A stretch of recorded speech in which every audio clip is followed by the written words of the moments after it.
Hello, kumusta mga ka-59? Welcome back sa aking YouTube channel. Sa video ito ay pag-uusapan naman natin ang part 2 kung paano mag-logbook ng may kapalitan. Kaya kung ikaw ay interesado na malaman, ang video ito ay para sa iyo. Kaya panoorin mo hanggang dulo.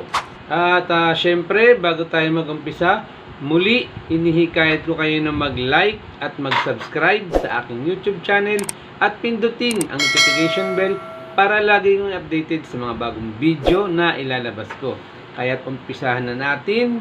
Let's go! At ayun na, syempre, bago tayo tuloy mag-umpisa, nais ko munang magpasalamat sa inyong lahat, mga 59, sa patuloy na suporta at pagsubaybay sa aking mga nilalabas na video.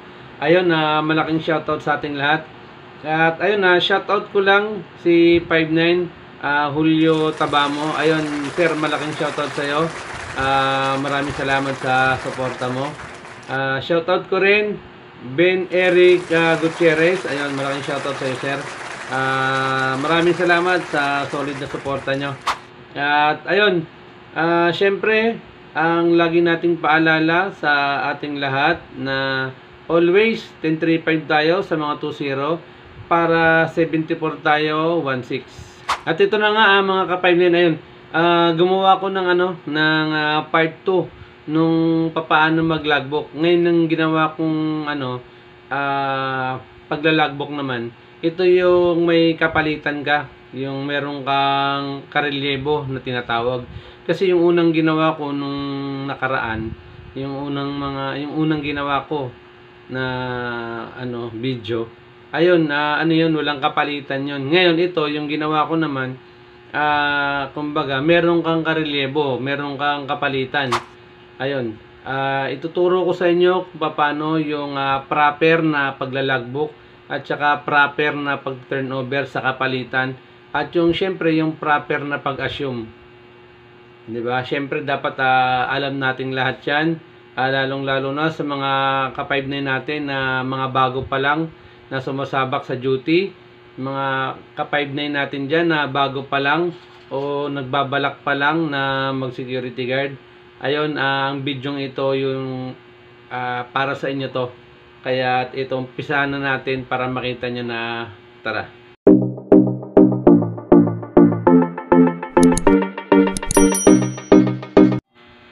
Okay mga ka-59, ito yung ginawa ko na example kung paano mag-logbook. Ayun, back to basic tayo, lalong-lalo na sa mga ka-5 natin na bago pa lang na duty. Ayun, ito yung tamang pag-logbook natin, para meron kayong guide kung ikaw ay bago pa lang. Itong nakikita nyo rito, guide yan para sa mga baguhan. Ayan, itong tinatawag na GOD, yan, ikaw yan. Halimbawa ako, SG Olermo GP. Ang ibig sabihin yan, guard on duty. Sa baba naman, POD or tinatawag na post on duty. Ayan, nasa employees entrance. Yung pangatlo, DOD or date of duty. Siyempre, lalagyan nyo ng araw para kilo. Diba? Hindi lang yung petsa. Itong sa baba, yung pang-apat, TOD or tour of duty or time of duty. Ayan, 700 hours hanggang 1900 hours. Okay. Ayan, ito lang yung guide nyo. Pero syempre, kung halimbawa, para kasi sa mga baguhan to, kung matagal na kayo, hindi nyo na kailangan yan. Syempre, kabisado nyo na yan eh. Syempre, diba, lalagay nyo. Guard on duty. Post on duty. Date on duty. Tour of duty or time of duty. Ayan. Okay, umpisa na natin. Yung tour of duty mo, 0700 hours. Syempre, ikaw, assume PDR. Ang ibig sabihin ng PDR, Post Duties and Responsibility. Here at Employees Entrance. From outgoing Coguard SG Palma JO, including the following items listed below. Okay, ito na yung mga item na i-assume mo. 1. Service firearms 9mm with serial number. 1, 2, 3, 4, 5 halimbawa lang with magazine. Diba? Syempre, bago mo i-assume yung 9mm o yung service firearms, syempre dapat i-double check mo muna kung wala bang damage. Syempre, bago mo i-check, tanggalin mo muna yung magazine. Tapos, tignan mo muna, i-sure mo muna na walang bala. Kasi baka mamaya, may bala pala, mawa 1.6 ka pa. Ayan na, gano'n ang i-check mo muna kung ano kasi baka mamaya i-assume mo. Tapos, may damage na pala. Syempre, ibig sabihin, in-assume mo, ibig sabihin, tinanggap mo yan na walang damage. Diba? Kaya dapat i-double check nyo yung tini-turn over sa inyo. Okay? Halimbawa, tapos ito sunod, yung 6 amos, ayan, 6 na bala. 1, isang Hytera portable radio with battery. Syempre, yung radyo natin may battery yan. Tapos, halimbawa, meron kayong 5 logbook sa employees entrance. Ito, 5 logbox. Ayan, okay na. Na-assume mo na. Okay, mag-i-start ka na. Halimbawa, dito, 7:30. Arrival of Miss Lopez Mary Jane. Manager for duty. Dumating na yung manager nyo. Dahil syempre, ikaw yung nasa employees entrance, dapat yung mga dumarating is na ilalagbook mo para pag tinanong ka, alam mo kung sino yung mga dumating. Katulad niyan, syempre, lalagay mo rin yung posisyon nila. Kung sino, baka tanungin ka, sino ba yung dumating? O sino ba yung Miss Lopez na yon? Alam mo na si manager yon. Okay? Halimbawa ito, 0800 hours. Continuous monitoring my area of responsibility. Itong AOR, ang ibig sabihin niyan mga ka-59, dun para sa mga baguhan, area of responsibilities. Ayan, still normal situation. Dumating yung alas 9:09 hours. Arrival of Mr. De La Cruz. 1, operation manager. 4, visit. Dumating yung operation manager nyo para mag-visit sa tindahan. Okay. Pagdating ng alas 10, nakalagay, arrive. OIC, Lambon, for post inspection. Dumating si OIC na, nag-inspection. Pagdating ng 1100 hours, continuous monitoring. My area of responsibility is still safe and secured. Kung wala namang nangyari. Dumating ang alas 12 na. 1200 hours. Took may 1 hour break. SG Palace covered may post. Siyempre, pag umalis ka para mag-break, may papalit sa'yo. Dapat ilalagay mo din yan. Para kung sakaling magkaroon ng problema dun sa oras na yon, alam mo o may katibayan ka na nakabreak ka dun sa oras na yon. Pagdating ng 1300 hours, back to my post. Siyempre, continuous monitoring. Alas 2 na ng hapon, 1400 hours. Arrival of Mr. Pangan John. ABP with vehicle Toyota Innova color red with plate number, lagay mo halimbawa ABC 1234. Visit the store.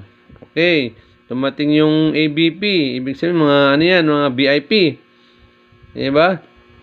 Siyempre, may sasakyan yan. Dapat, ilalagbook mo yung model, yung color, di ba? Siyempre, importante rin, plate number. Di ba? Baka tanongin kung kanino bang sasakyan yan, ba't nandyan yan? Di ba? O, kay ano yan, kay sir yan, dun sa EBP natin yan. 1500 hours. Check out Mr. Ponce going to bank. Forget deposit slip form. With gate pass. Approved by Miss Lopez, manager. Diba? At least yung lumabas para utusan na kumuha ng deposit slip, may gate pa siya na approved ni manager. Okay, pagdating ng hapon, 1600 hours. Nag-uwian na, Mr. Jacob. For way home, off duty na. Okay, dito na tayo sa 1700 hours. Okay? Wala namang nangyari. Post, still, normal situation. Pagdating ng 17:30, magko-coffee break ka may coffee break. SG Palace on post. Siya ulit yung pumalit sa'yo dahil siya yung BTR nyo siya yung tagapakain. Pagdating ng 17:45, okay, back to my post and continuous monitoring. Okay. 18:30 hours dadating na dumating arrival of arrival of SG Palma JO4 duty night shift. Yung pinalitan mo kanina na nung nag-assume ka, syempre siya ulit yung panggabi. Okay, 18:50 bago ka na-clear mo na, wala namang problema. Post still normal situation. Pagdating ng kapalitan mo, syempre, lalagay mo na tour of duty ended. Post duties and responsibility was properly turned over to incoming Coguard SG Palma JO, including the following items listed below. Okay, syempre, iti-turn over mo rin sa kanya. Isang service firearm sa 9mm. Yung kaninang tinurn over niya sa'yo, iti-turn over mo rin sa kanya. Mas maganda rin kasi kung nakasulat para mas klaro. Diba? Ayan, i-turn over mo rin sa kanya yung service firearm sa 9mm nyo. Diba? Tanggalin mo yung magazine pagka tinurn over mo sa kanya para malaman na walang bala. Okay. Yung bala, tanggalin mo syempre sa magazine para makita niya. Ayan, 6 pa rin. Yung Hytera na portable radio, yung battery, yung with battery, andun pa. Yung 5 logbook, nandun pa rin. Diba? Yan ang pag-turn over ng proper doon sa kapalitan natin. Dapat iaabot natin yung bakal, yung service firearms natin, tatanggalin natin yung magazine, tapos doon sa magazine tatanggalin natin yung mga bala para sigurado na walang may iwan doon sa bakal. At ayun na mga 5 na ayun ang mga ayun na yung part 2 ng kung paano tayo mag-logbook ng may kapalitan. At least nakita nyo kung papaano yung paglalogbook, yung tamang pag-assume, syempre yung tamang turnover, lalong-lalo na sa mga baguhan natin na mga kasamahan. Okay? At saka syempre, ngayon, bago tayo mag-turnover, syempre, i-check natin yung mga itini-turnover sa atin. Ganon din tayo kapag tayo ay mag-assume. I-check din natin kung maayos ba, kung kompleto ba, 'di ba? 'Yun yung tamang pagka-turnover. Kasi syempre, once na inassume mo na 'yan, ibig sabihin, lahat ng mga nakasulat doon is responsibilidad mo na. 'Di ba? Kasi inassume mo na nga kumbaga tinanggap mo na Diba? Kaya dapat bago mo tanggapin o bago mo i-assume, dapat ma-double check mo muna. Ayun. At syempre mga ka-5-9, hanggang dito na lang muna tayo. Sana nakakuha kayo ng mga tip at mga idea kung papaano mag-logbook ng may kapalitan. Hanggang dito na lang muna tayo. Kung meron kayong mga suggestion, mga comment din, i-comment nyo lang sa comment section. Kung meron kayong mga mali o mga may napansin o napuna, i-comment nyo lang sa comment section para mapag-usapan natin. Dito na lang muna tayo mga ka-5-9. Maraming salamat, mabuhay tayo at God bless sa ating lahat. Thank you.